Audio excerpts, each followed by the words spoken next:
We'll bring you the good news and the bad, but most of all, we're here for you. Remember, send in your views and let us know what you would like us to talk about. That's because we're your news channel. And every morning at 6 a.m, it's breakfast on GB News. My name's Tom Harwood and join me 9:30 a.m. every weekday for The Briefing, your one-stop shop for everything you need to know about what's going on in politics today. I wonder if this is a deal that might need to be like the biscuits in this factory, twice baked. Is there not an opportunity here to win out against the extremes? Tom Harwood, GB News. What are you going to do about it? Things should have been done differently, and they certainly are being done differently. Don't miss it. The Briefing with me, Tom Harwood, 9:30 Monday to Friday on GB News. Where would you like to go? Just take me to the studio, please, mate. You know where you're going. I've got a show to do. Friday Night Feast on GB News, 7 p.m. And it's like nothing you've ever seen before. We take a different angle on the week's biggest news stories. The viewers and listeners set me some absolutely mad challenges to do. We tried to rehome a rescue dog. And yes, there's some other wacky stuff in there as well. I feel like I could take on the world. Well, that's that. Friday Night Feast with me, Patrick Christie's, every Friday, 7 till 9 p.m. on GB News. Be there.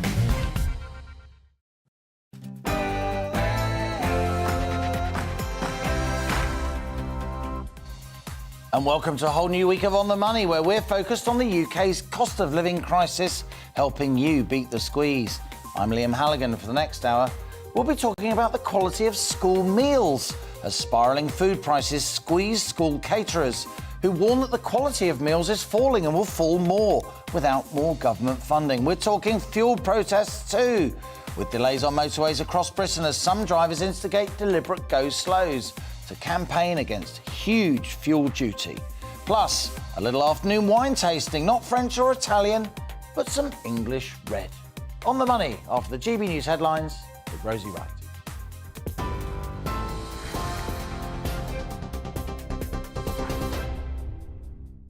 Good afternoon, it's just 1 minute past 1. I'm Rosie Wright, keeping you up to date on GB News. At least 2 people have been injured, one seriously, following a gas explosion in Bedford. Witnesses say a person jumped from a second-floor window to escape as flames erupted from a block of flats in the Redwood Grove area of the town. A major incident was declared and all 3 emergency services are attending the scene. Bedford Fire and Rescue Service is telling people to avoid the area, to keep windows and doors closed. A nearby primary school has also been evacuated. The shooting in Copenhagen is not thought to be linked to terror, with Danish police saying there's no evidence to support that. At least 3 people were killed. 4 were injured when a gunman opened fire in one of the biggest shopping centres in the country yesterday. Video from outside the complex shows shoppers running away. Witnesses say others hid inside. A 22-year-old Danish man is appearing in court today.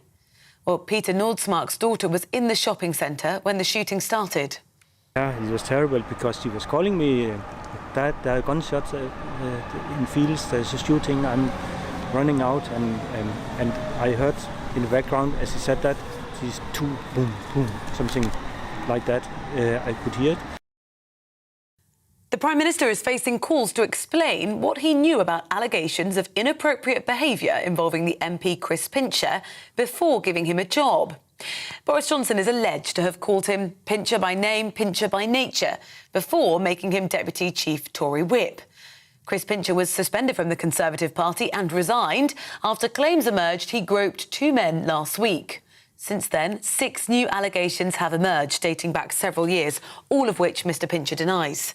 The Minister for Children, Will Quint, says he's had assurances the Prime Minister knew nothing about the previous claims.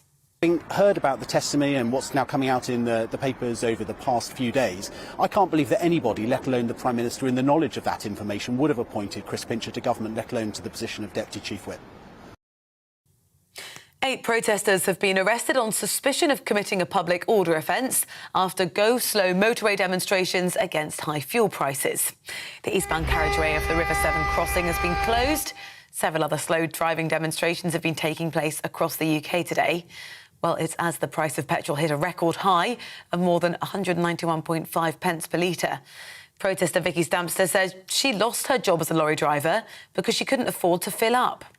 People need to realise that the government works for us, not the other way around. And I think a lot of people have mistaken that. And they need they need to pull the head out the backsides, basically, and wake up to this, because it's not going to end until something gets done. Parents are going to be asked about government proposals to change the number of toddlers that can be looked after at one time by nurseries and individual carers. The plan is to change staff-to-child ratios from, as it currently is now, 1:4 to 1:5. The government suggests it will save parents £40 a week, but the childcare sector says it will put staff under pressure and that any savings are unlikely to be passed on. The Education Minister says parents need to take advantage of all support available to them.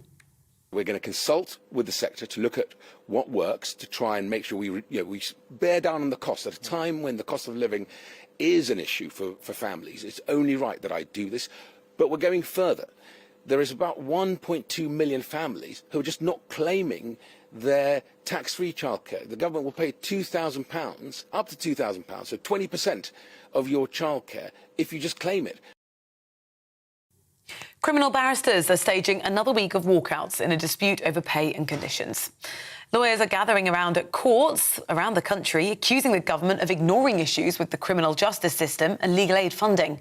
Strikes began last week, with 3 days planned this week, rising to 4 days the following week and 5 days the week after that. Pope Francis has weighed in on the US Supreme Court's controversial decision on abortion. During an exclusive interview with Reuters on Saturday, he strongly condemned abortion, comparing it to hiring a hitman. The Catholic Church teaches that life begins at the moment of conception. EasyJet's Chief Operating Officer, Peter Bellew, has resigned amid a series of flight cancellations and delays over the last few months. The airline's struggling with industry-wide staff shortages that have forced it to axe flights, often on the day they're due to depart over the holiday period. EasyJet's CEO said everyone at the airline was focusing on delivering reliable services this summer. This is GB News, and we'll bring you more as it happens. Now let's head back to Liam for today's On the Money.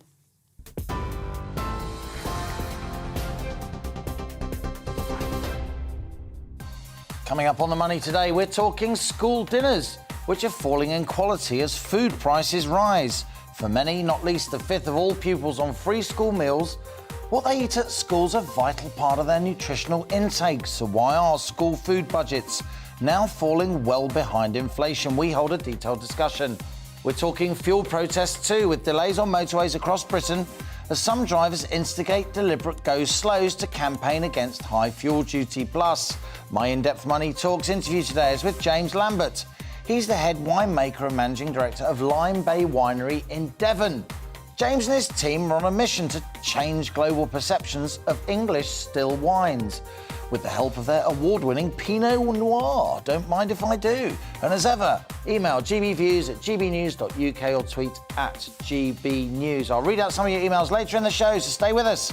This is GB News. I'm Liam Halligan. You're on the money.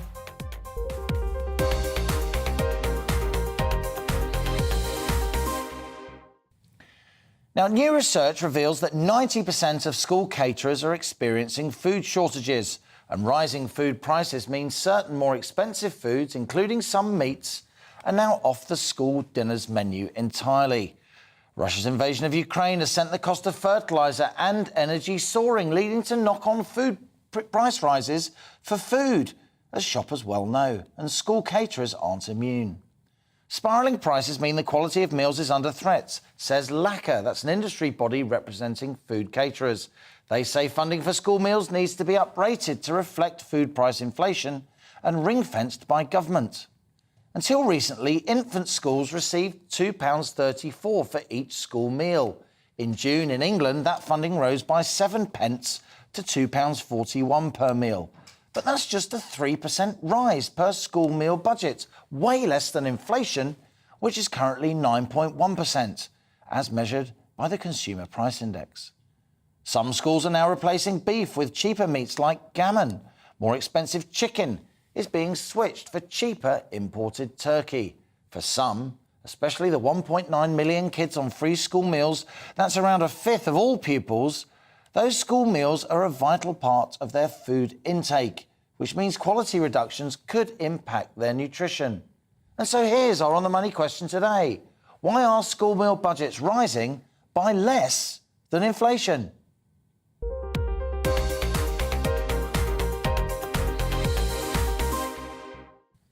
Grown-up conversation with people who know their stuff. Here we have today Brad Pearce. He is National Vice Chair of LACA, that industry body I mentioned for the school food catering sector. I'm also joined by Dan Paskins, Director of UK Impact at Save the Children.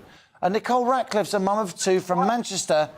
And here in the studio, it's Helen Thomas, CEO of Blonde Money. Let's go to you first, Nicole. Thanks so much for joining us. As a mum of two, how do you feel when you hear that school meal funding for infants has gone up by 7 pence per meal, way behind inflation? Considering you're seeing your own prices going up much more than 9.1% anyway, 7% just doesn't cut it, does it, really? We're talking about children here. We're talking about children that need to have this meal to be able to exercise well, to have their brain functioning well, for them to be able to sleep well. And if we're going to start cutting this funding and we're going to start making it so actually our children aren't eating quality food, the right portion sizes, if we start cutting all of this, we're then impacting them right throughout their 24 hours, single day, and it's only going to get worse daily. Brad Pearce, let's go to you. Now, LACA, obviously, you know the business. You're an industry body that covers caterers who specialise in providing school meals. How serious is the situation? Because in my opening there, I mentioned the consumer price index, which is 9.1% inflation. As regular On the Money viewers know, the producer price index, the cost that producers face, not least the producers in your association, that's more like 15 or 20%. So how much are those food budgets being squeezed, Brad? Absolutely. So what we've established through our survey is that, in actual fact, our members are seeing food price increases of between 20 to 30% on average across all food categories. So that's across meat, dairy, fruit and veg, things like eggs. So it's a very real problem that's going to only get worse from what we're hearing, and as we head into the autumn with further impacts on wheat prices and oil as a result of the war in Ukraine. So our members are very clear that they need to maintain the quality of the plated meal, apply the school food standards, but we're highlighting there's a very real issue coming up. So what you're saying, Brad, with the best will in the world, and of course you only represent reputable companies, and of course it's a really big deal for a company to work within our schools, huge numbers of checks and all the rest of it, rightly so. But you're saying with the best will in the world, the quality of what your members are able to feed our kids inevitably is going down. We're going to have to do an enormous amount of work, as we do every day, but work with our suppliers and our supply chain to look at the items and the ingredients that we can offer to make sure we maintain those meals at a high level and a high quality. What we're saying is that the current levels of funding, as you've highlighted, universal infant free school meals was introduced in 2014 at £2.30. It was increased to £2.34 last year, and just 7 pence extra a meal this year. That's the issue, when actually we need funding at a per meal price, which allows us to buy the ingredients as they currently cost today and to maintain those menus at a high quality. And it's a hot, freshly prepared meal in most schools that children need and deserve, because it helps them learn, it helps their attendance at school, and helps everybody all round. Let's bring in Dan Paskins of Save the Children. Now, Dan, I pride myself on knowing bits and pieces about various aspects of our economy. I was pretty astonished this morning when I started to read up on the funding for school meals, just increased from £2.34 to £2.41 per meal for the infant age range. We got almost 2 million kids on free school meals, as we've just heard from Nicole Ratcliffe. For many kids, but particularly that fifth of our pupils, the school meal every day, Monday to Friday, is a really important part of their nutrition. What do you think when you hear that the government is only raising funding for school meals by 3% per meal, when producer price inflation, as we just heard from Dan Paskins, can be up to 20 or 30%? Well, it's clearly not enough, and this is this is often the only hot meal in the day that many of the sort of families that we support, many of families on low incomes, many kids will be getting. So it's really important. It's a nutritious meal. It's something which makes sure that children, can be healthy, make sure that they're able to learn in the classroom. Getting this right, these free school meals are a real lifeline for children and for families. And for it not to increase in line with inflation is clearly a false economy when you think about the impact it's having on children, when the impact it's having on education. And of course, it's exactly the same squeeze as is happening to families' budgets. Again, people's wages, people's social security isn't going up by inflation either. So it's tough at home. Families are having to cut back. In many cases, parents are having to skip meals in order to make sure their children can have something to eat. And then finding exactly the same at school as well. And the last point I'd like to make is that while it's already the case that around 1 in 5 children get free school meals, there's a lot of children and families in low incomes who are missing out. And the government's own national food strategy recommended that it should be expanded to many more children, nearly 1 million more children. And that's not happening either. So there's children who are missing out from this, but there's also a lot who are not even getting these free school meals. Helen Thomas, let's bring you in. You've worked at the top of politics. You used to advise some guy called George Osborne. I can't think what happened to him. Look, I talked about that funding increase in England. It happened in June. 7p per school meal. That costs £18 million. Now, in government spending terms, that is a rounding error, £18 million. Why aren't they putting more money into this? I can't think of a more sensitive area that should be funded properly. Well, of course, the government has some form on controversy over free school meals, as certain Premier League footballers could live to tell the tale from obviously that was in the teeth of the pandemic.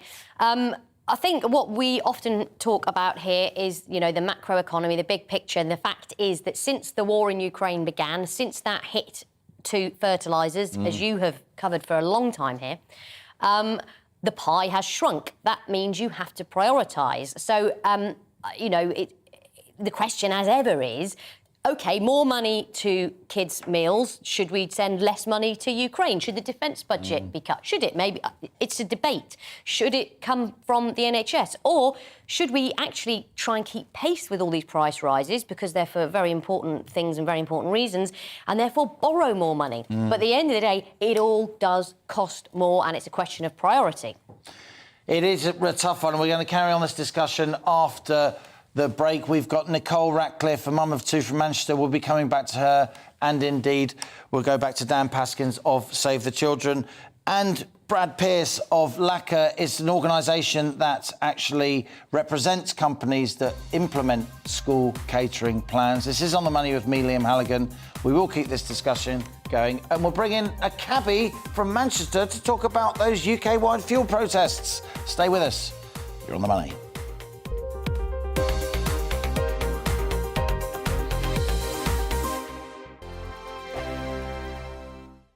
We are GB News. We're right across this great nation.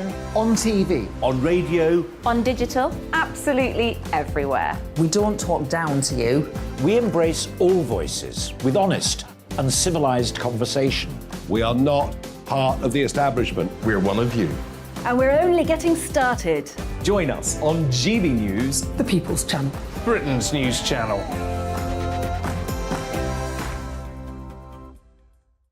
Hi there, it's Stephen and Anne. At breakfast from 6 a.m, you'll always be caught up with everything you need to know, the latest headlines, opinions and debates. We'll bring you the good news and the bad, but most of all, we're here for you. Remember, send in your views and let us know what you would like us to talk about. That's because we're your news channel. And every morning at 6 a.m, it's breakfast on GB News. My name's Tom Harwood, and join me 9:30 a.m. every weekday for The Briefing, your one-stop shop for everything you need to know about what's going on in politics today. I wonder if this is a deal that might need to be like the biscuits in this factory, twice baked. Is there not an opportunity here to win out against the extremes? Tom Harwood, GB News. What are you going to do about it? Things should have been done differently, and they certainly are being done differently. Don't miss it. The Briefing with me, Tom Harwood, 9:30 Monday to Friday on GB News. Where would you like to go? Just take me to the studio, please, mate. You know where you're going. I've got a show to do. Friday Night Feast on GB News, 7 p.m. And it's like nothing you've ever seen before. We take a different angle on the week's biggest news stories. The viewers and listeners set me some absolutely mad challenges to do. We tried to rehome a rescue dog. And yes, there's some other wacky stuff in there as well. I feel like I could take on the world. Well, that's that. Friday Night Feast with me, Patrick Christie's, every Friday, 7 till 9 p.m. on GB News. Be there.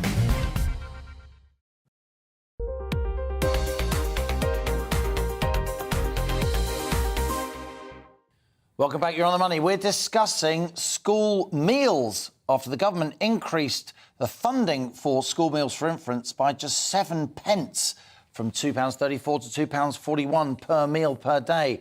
That's a 3% increase, which of course is way behind the rate of inflation. Well, let's hear from Will Quince, who's Minister for Children and Families. This is what he said. I recognise the global inflationary pressures that the school catering sector and schools are not immune from. That's why we've put an extra £7 billion over the course of the spending review period into schools, an additional £4 billion of that this year.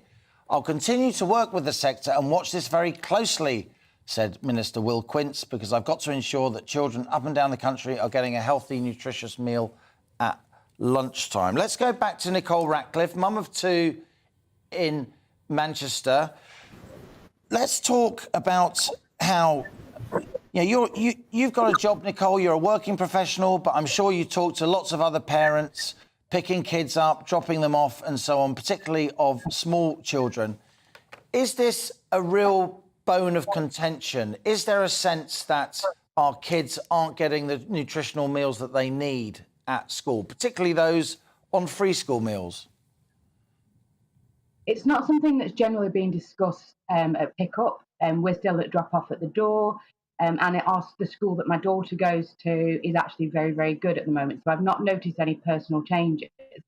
It's a professional bee in the bonnet that I've got with this, in the sense that I work with families that have got children that struggle with sleep.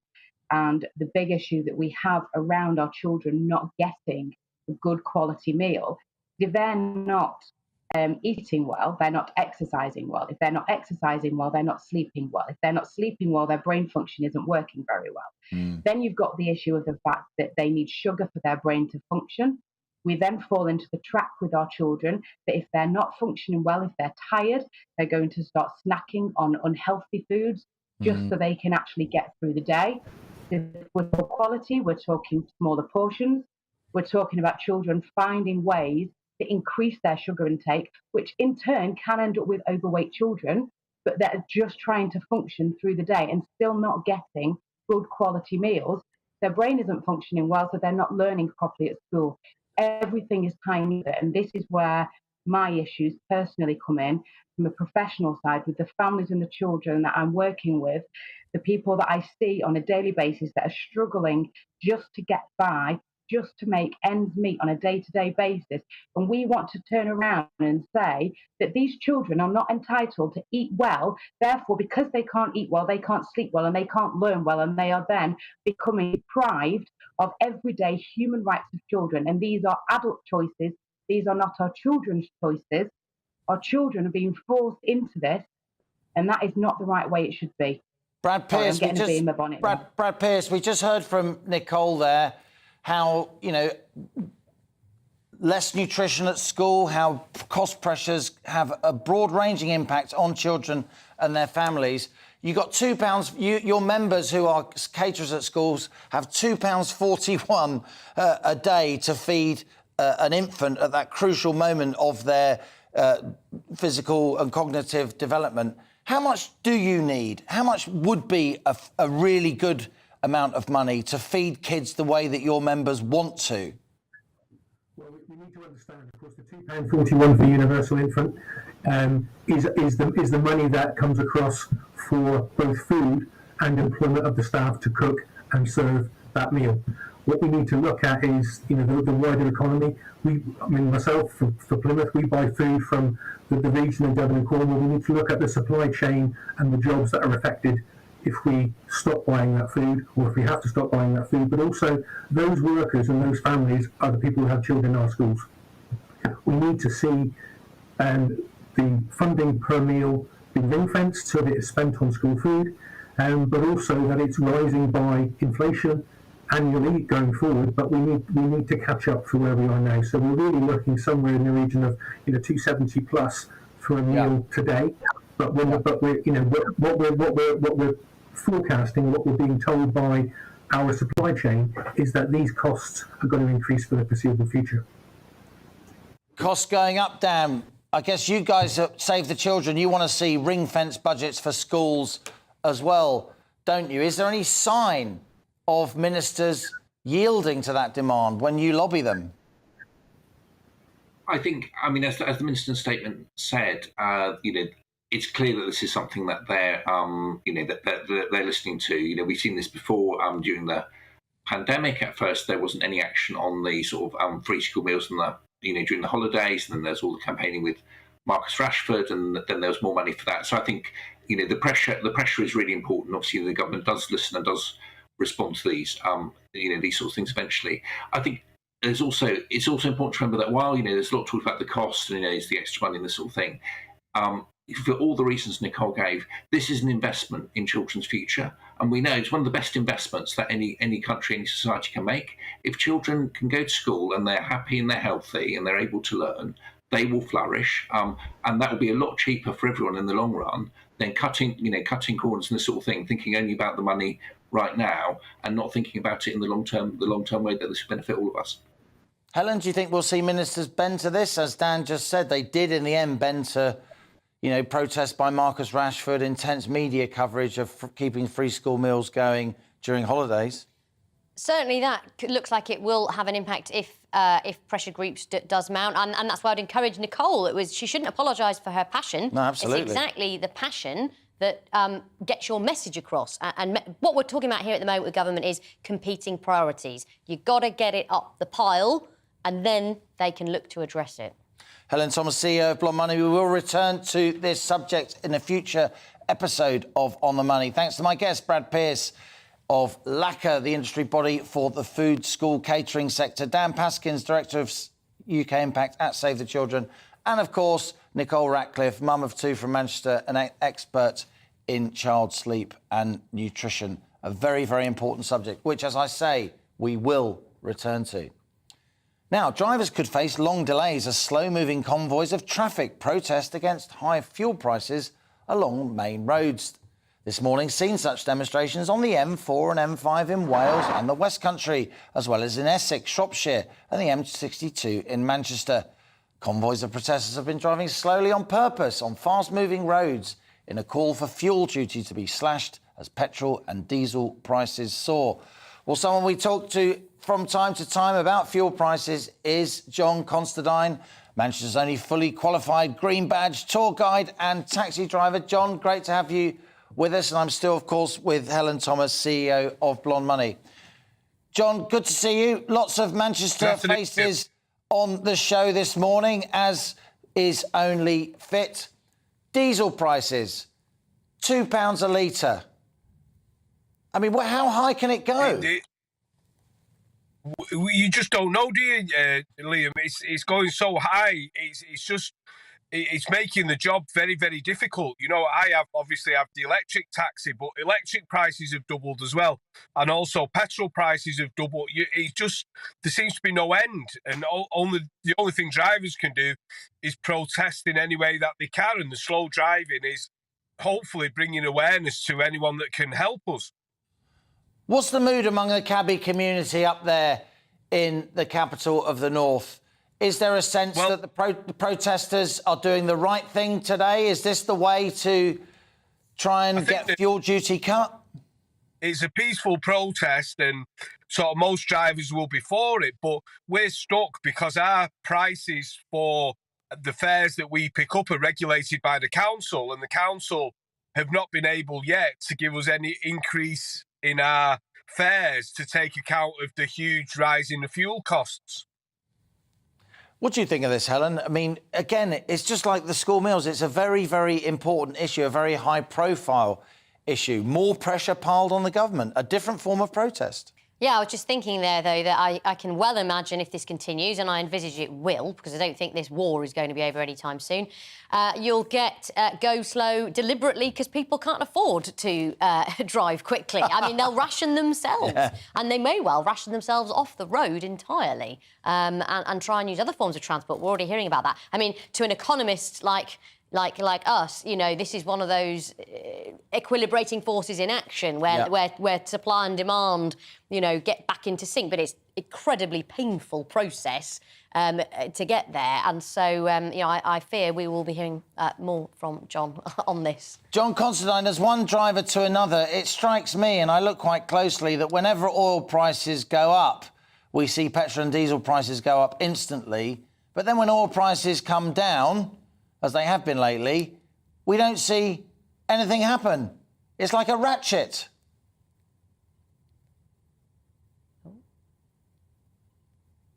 John, can you hear me? Yeah, what we seem to hear is a lot of excuses why. What we seem to hear is a lot of excuses of why the petrol and diesel prices go up so quickly.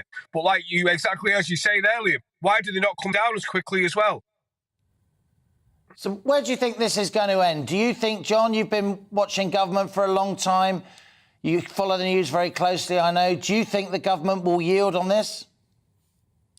I've no idea, Liam. I hope they do, because we need some help. It's getting into desperate situations.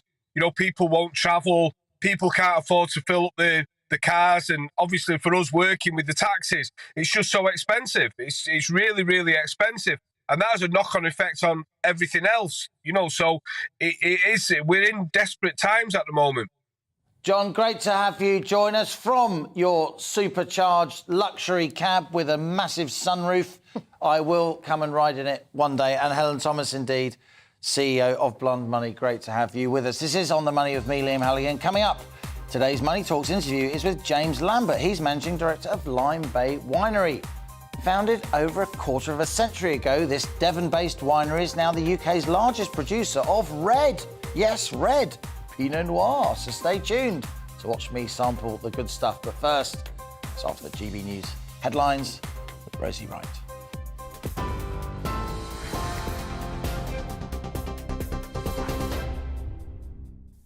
Good afternoon, it's 1:31. I'm Rosie Wright, keeping you up to date on GB News. At least 2 people have been injured, one seriously, following a gas explosion in Bedford.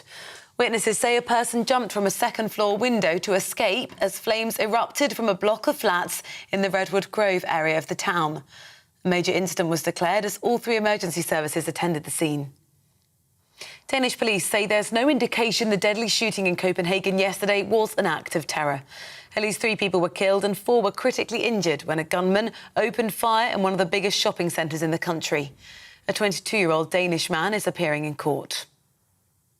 The Prime Minister is facing further calls to explain what he knew about allegations of inappropriate behaviour involving an MP, Chris Pincher, before giving him a job.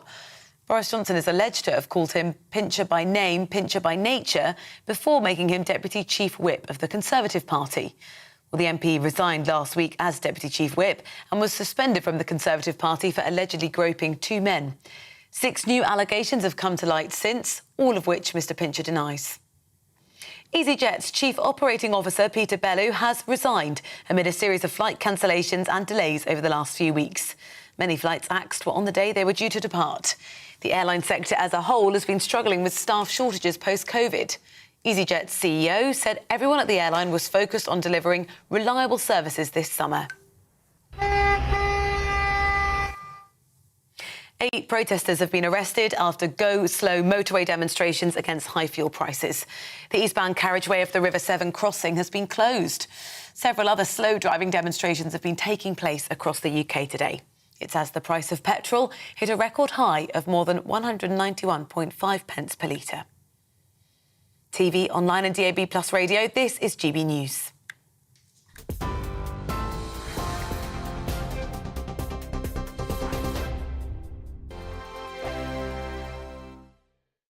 We are GB News. We're right across this great nation. On TV. On radio. On digital. Absolutely everywhere. We don't talk down to you. We embrace all voices with honest and civilised conversation. We are not part of the establishment. We're one of you. And we're only getting started. Join us on GB News, The People's Channel. Britain's news channel.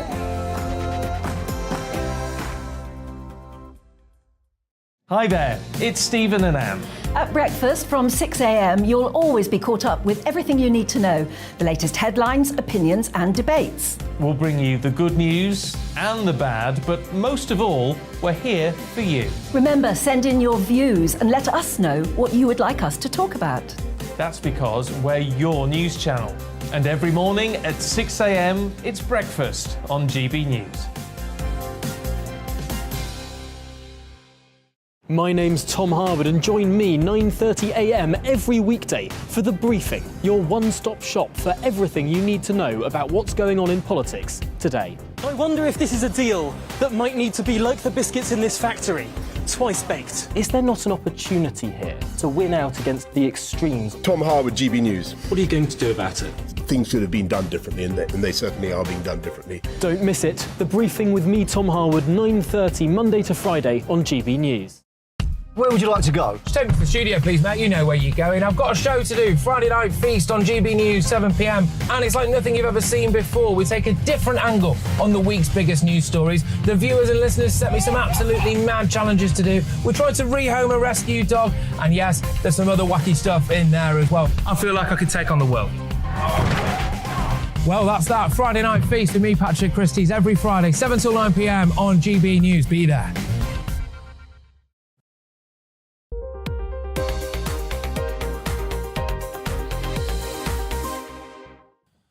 Welcome back. You're on the money. It's 1:35. Now, if you live in a tourist hotspot like Suffolk or Devon, you might be worried you could be evicted by landlords who would rather rent to holiday makers rather than long-term families.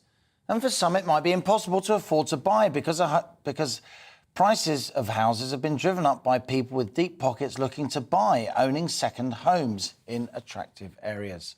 These are some of the growing complaints from locals in popular vacation towns. And now the government's launched a review to try and balance the need for holiday homes without driving locals out of town. With the introduction of websites like Airbnb, the number of holiday lets in England has jumped a massive 40% in the last 3 years. Joining me now to talk about this, returning to the show, is Ben Beadle, Chief Executive of the National Residential Landlords Association. Ben, good to see you becoming a regular on the show, given all these property issues put before us. There is a tension, isn't there? Particularly in the West Country, parts of Wales, coastal areas. They're often not particularly well-off areas, but they're extremely attractive for, as I just said, people with deep pockets who want second homes. Yeah, I think that's right. I mean, what I would say, though, is that this is very much an issue of the government's making. We have to dial back a few years and look at some of the changes that the government have made to the taxation of private landlords. And simply put, they have incentivised short-term rents ahead of long-term sustainable renting. And, you know, the chickens are very much coming home to roost as far as we can see. So you're saying the tax conditions put on landlords mean that it might not be economic to rent out a house for a long period of time at a sort of, you know, modest rent. You go for the holiday market, the well-heeled crowd, they come in and they pay big money in 3 or 4 periods a year, and you can actually make more as a landlord that way. Yeah, I mean, as we've discussed on this show before, 94% of landlords are individuals across the UK. One or two have, half have 1 or 2 properties. Yeah. And what the government have done is essentially remove the ability to offset your finance interest. But you can do it when it comes to short-term holiday lets. Oh, I see. Okay. And simply put, that is the key trigger to some of this. It's almost as if the tax system's set up to incentivise these short-term holiday lets rather than long-term social renting, which, of course, you know, objectively, it's just better for the area. It's better for families involved who can rent. It keeps communities together, and it stops towns becoming ghost towns during the off-season. Look, I mean, I don't want to knock Airbnb. We've all had good experiences in Airbnb. There's definitely a role for it to play. That's absolutely clear. But if you look at some of the figures in terms of the number of referrals and advertisements on Airbnb after 2018, it went up by a third. And these mortgage changes were brought in 2017 on a phased basis. And so what we want to see is not government tax everything that moves. We want to see a fair environment for landlords, because that means a better environment for tenants as well. So what do you think is going to happen with this government review? I mean, you and I know government review. It could be nothing. It could be a huge change. We all know that Michael Gove is he's keen to really make an impression. Yeah, assert himself in this area. He's already taken on some big developers and forced them effectively to pay more compensation for cladding and so on. Could he take the gloves off here too and put proper restrictions on property use, how private owners of houses are able to use their homes? Well, we already have some localised restrictions about how long you can rent homes for. So I wouldn't want to obviously preempt and give government ideas on this front. But to me, at a starting point, it's absolutely bonkers that you would somehow prioritise or favour this particular industry when we've got a cost of living crisis and we have a housing crisis where we don't have enough homes to go round. So it would seem to me that there does need to be some checks and balances on the short-term lets, but the government announcing a review is very much, a whack-a-mole approach to politics. For people who don't live in beautiful parts of the country where holiday homes are popular, just tell us, Ben, about those restrictions that currently exist. Are they implemented by local authorities? Yeah. Is it national law? Is it different between England, Scotland and Wales, Northern Ireland? I mean, there's differences all over the place because of the nature of how housing is devolved. But effectively, there are limits on how long you can rent your property out for. And I think, as I say, that's definitely got a role to play. But what I would urge government to look at is the role and contribution that the private rented sector makes to providing housing and much-needed homes, because what we're seeing is, and this is borne out by a whole plethora of independent bodies, is we are seeing landlords look across, seeing that the grass is greener and looking at mitigate some of their costs. And obviously in the private rented sector, we want to make sure that the homes are there for people. So for us, it's a straightforward look at the role that landlords play and making sure that the tax environment is appropriate, not just for landlords, but also for tenants, because this will drive up the supply of private rented homes and it will also bring down costs. Unless we get this right, this area of policy can really get nasty, can't it? I mean, you can get a bad atmosphere in places where people own holiday homes or come to rent holiday homes. And, some locals are really not happy that their kids can't even rent anywhere near And you know what? them. They're right. They're absolutely right. And so that's why we have to look at what we want from this. As far as I can see, and looking at the cost of living pieces that you've had on this very show, we see rents are increasing. We see that tenants are really struggling to find a property in the area that they want for the longer term. It's therefore surely bonkers to have a better environment for the short term for the stag do's and hen parties.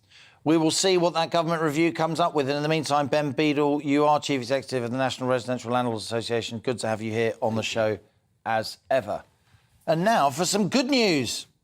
UK car production has seen its first rise in 11 months, with figures released today from the Society of Motor Manufacturers and Traders, showing a 13.3% rise, no less, in May, after some slow 10 months of decline in car production. Plus, battery electric car production has more than doubled, increasing by 108%, with 4,525 built.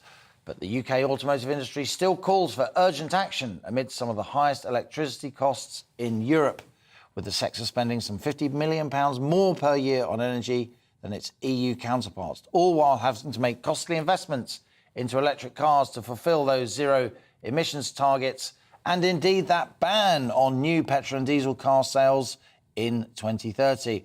Well, joining me from North Yorkshire, he's back. It's Fraser Brown, Managing Director at Motorvise Automotive. Good to have you with us, Fraser. It is good news, isn't it? UK car making's been hammered as supply chain issues have dogged the industry. Semiconductors have become as rare as hen's teeth for some manufacturers. Suddenly, the clouds part in May. We saw car production actually rise. Well, if we're going to do a weather analogy, let's be really clear. This is a glimmer of sun coming through the dark clouds. The UK car production was up at 1.7 million back in 2017, and we've seen an ongoing decline in the production of cars in this country for a long, long time. So it is incredibly welcome to see a rise year on year looking at May. But ultimately, that's on the backdrop of an awful lot of decline since 2017, as I say, from 1.7 million to just over 700,000 rolling year. So it's a movement in the right direction for which we're very welcome. You're mainly involved in car retail, Fraser, but I know you keep a very, very close eye on the manufacturing side of your sector as well. Do you fear we may never get back to these pre-pandemic levels? The car industry is ruthlessly competitive across international borders. UK car making had really recovered from previous falls. A lot of our car makers, of course, are foreign owned, but it still employs tens of thousands of people across the country, hundreds of thousands if you include all the secondary suppliers and associated trades.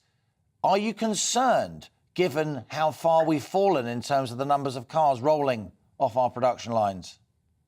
Yeah, the concern really is about what the government can do to support us. The motor industry in the UK accounts for a very large sector of employment and industry within the UK itself. But the biggest issue is that our energy costs within the motor sector are absolutely skyrocketed above our competitors, for example, in Europe. So we've got a £50 million levy on the UK automotive production based on the fact that the energy costs, in particular electricity, is an awful lot higher than it is over in Europe.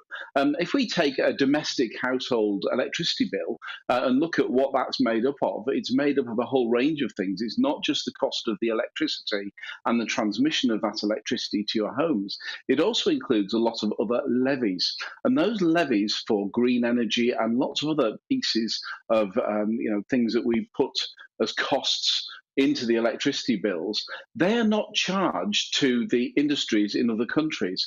So whilst domestic people in Germany, for example, may be charged those kinds of levies, obviously different to the UK model, car production over there and industry is not charged for that. So therefore, they have a huge advantage over what we have over here. And if we think we're going from 1.7 to 700,000, 1.7 million, 700,000 vehicles produced in the UK, that is a large drop. And will we ever recover from that? I don't know. It certainly won't happen unless we get a good investment environment and a good environment from an energy perspective, because as energy costs rise, we're going to go from a £50 million burden on the automotive sector in the UK to a £90 million burden. And that differential between us and our competitors in other countries is really not sustainable in the long term. Fraser, we've got to leave it there. Could talk to you for hours, particularly about the price of second-hand cars, but we'll come back to that on another episode of On the Money on another day. That was Fraser Brown, Managing Director at Motorvise Automotive. As UK car production recovers, but it's still way below what it was before the pandemic. Time now for my daily interview series, Money Talks. When it comes to tasting the world's most renowned wine, you might think of a Bordeaux from France, a Rioja from Spain, or a nice Italian Chianti. But what about the wines made here in Britain? Well, we're famous for drinking large quantities of the stuff, but in recent years, production of wine here has rapidly increased, of course. At the forefront of this trend is today's Money Talks guest, James Lambert. He's the Managing Director of Lyme Bay Winery in Devon. Since opening its doors 25 years ago, the winery's success and reputation have soared. Lyme Bay Winery recently picked up 2 international gold medals at the 2022 International Wine Challenge and is now the UK's largest producer of red Pinot Noir. Here to tell us more, it's James Lambert, Managing Director and Head Winemaker at Lyme Bay Winery, my latest guest on Money Talks.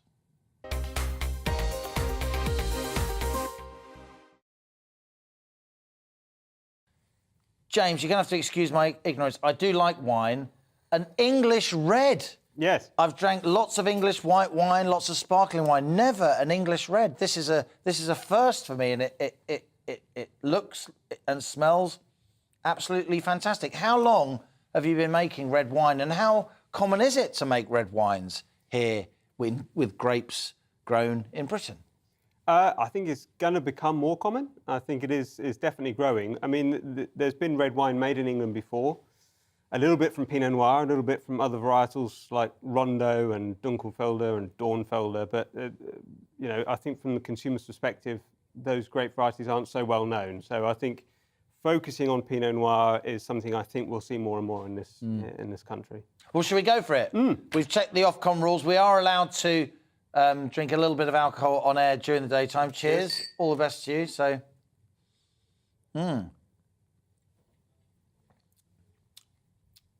Well, I'm bound to say it's really good, but I'm not just saying it because it is really good.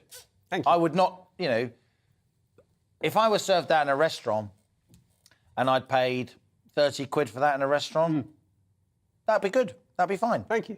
It's really good. So how long has that wine... When was that wine made? How long has that been laying in a cellar? This was the 2020. OK, very young. So, yeah, very young. I mean, it had about 9 months in French oak barrels. So we had to wait for the wine to soften and be ready. And it just takes that amount of time. But, you know, from a still wine perspective, it's very different to sparkling wine, which take 3 or 4 years, or sometimes longer than that. What are the best grape growing areas of the UK? Surely not on the coast of Scotland. We're very interesting. We have very interesting weather here in the UK. Big variation. Obviously, you're down in the West Country, which tends to get more sun than most. Where else are grapes grown in Britain successfully to produce wine?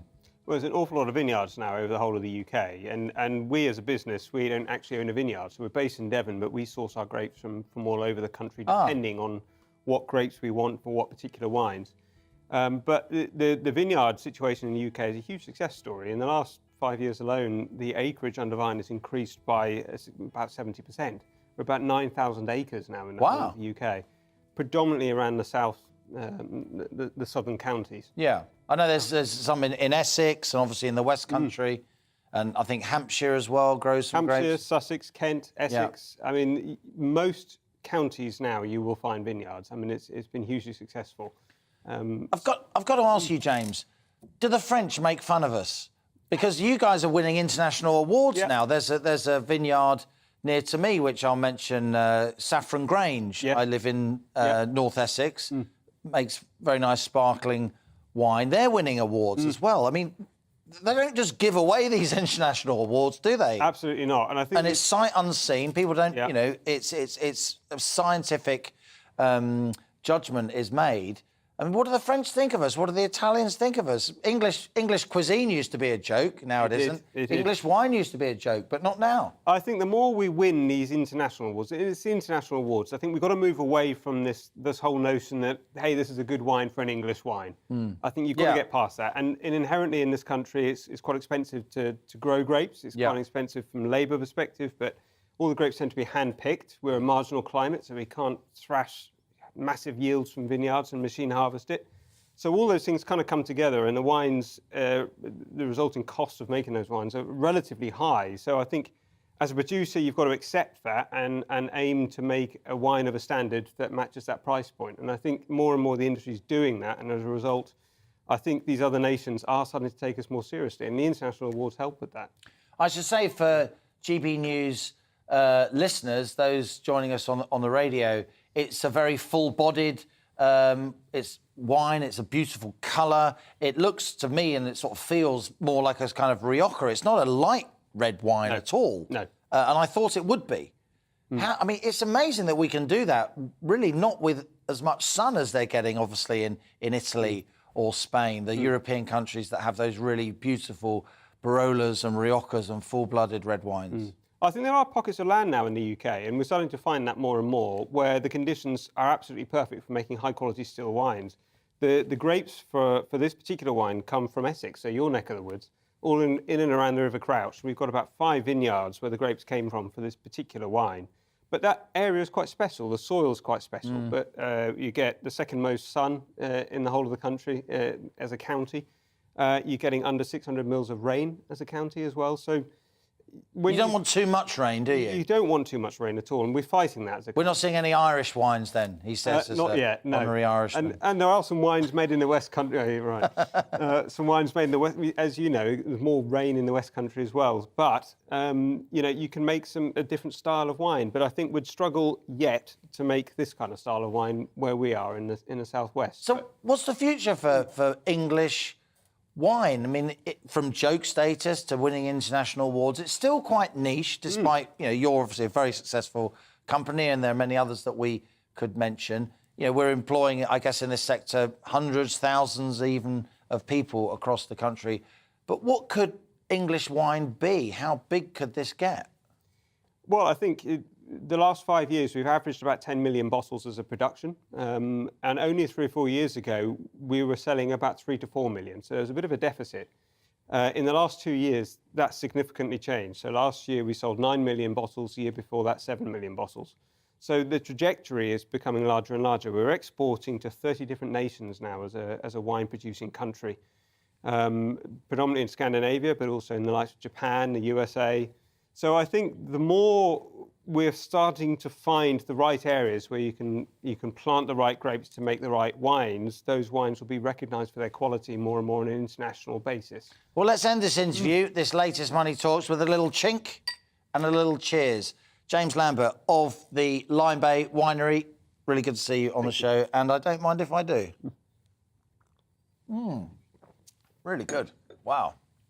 I'll finish that off after the show. Time now for a few emails on today's topic. Why are school meal budgets rising by less than inflation? Christine got in touch to say, why do schools not look for sponsorship from local industries to help with the cost of school meals? Interesting. Obviously not ideal, but surely our kids' nutrition is the most important thing. Pete says, schools are for educating children, not for feeding them for free. I don't mind paying for other kids' education, but paying to feed them is too much. Who pays to feed me? Jill says, I've never understood why NHS patients aren't charged for meals while in hospital. The revenue from a small daily charge could be passed on to fund school meals. Some interesting thoughts and ideas from you. Thanks for all your emails. Keep them coming in. That's all we've got time for today, but I'll be back tomorrow at 1 p.m. discussing the rise of authorised push payment fraud as scammers get smarter and more sinister with their methods of ripping us off online. So tune in for that. But for now, this is GB News. I'm Liam Halligan, and that was On the Money. Hello again, I'm Aidan McGibbon from the Met Office. A breezy day with showers in the north, but drier weather further south with some sunshine, although there is a lot of cloud at the moment as a couple of features sink south across the UK. Low pressure to the north, but high pressure is edging in, and that through the week will bring more and more settled weather, drier and warmer conditions for many, but not for all, because there will be some rain at times in the north and northwest especially, and a keen breeze at times, and that's the case through the rest of the day. The showers continuing for northern England, Scotland and Northern Ireland. Some heavy downpours for northeast Scotland, and that blustery breeze making it feel cool, 17 or 18 Celsius. But further south, with some sunshine coming through away from areas of cloud, 22 to 24 Celsius, so feeling warm with lighter winds. Through the evening, any showers in the north tend to fade away, but there'll still be a few continuing for the north and northwest of Scotland, 1 or 2 coming into northwest England, North Wales. More persistent rain perhaps for Northern Ireland, where it will be cloudy and 12 degrees. 10 or 11 elsewhere with some clear spells, especially towards the south and the east. So some sunshine first thing for southern England, the Midlands into eastern England. Bright spells as well for Scotland, with a few showers affecting northwest England, North Wales and Northern Ireland. But spell of more prolonged rain turns up later in the afternoon into western Scotland and parts of Northern Ireland. And again, high teens in the north, low 20s further south, not quite as warm, and actually a fair amount of cloud again for central and southern parts of the UK. So although the trend through the week is for dry conditions in the south and changeable in the north, there will be a lot of cloud for many. And it's going to be a damp day on Wednesday for western Scotland and Northern Ireland. Further south, some sunshine and turning warmer Thursday and Friday.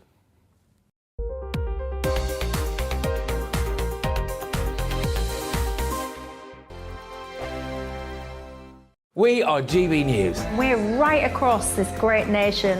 On TV. On radio. On digital. Absolutely absolutely everywhere. We don't talk down to you. We embrace all voices with honest and civilised conversation. We are not part of the establishment. We're one of you. And we're only getting started. Join us on GB News, The People's Channel. Britain's news channel.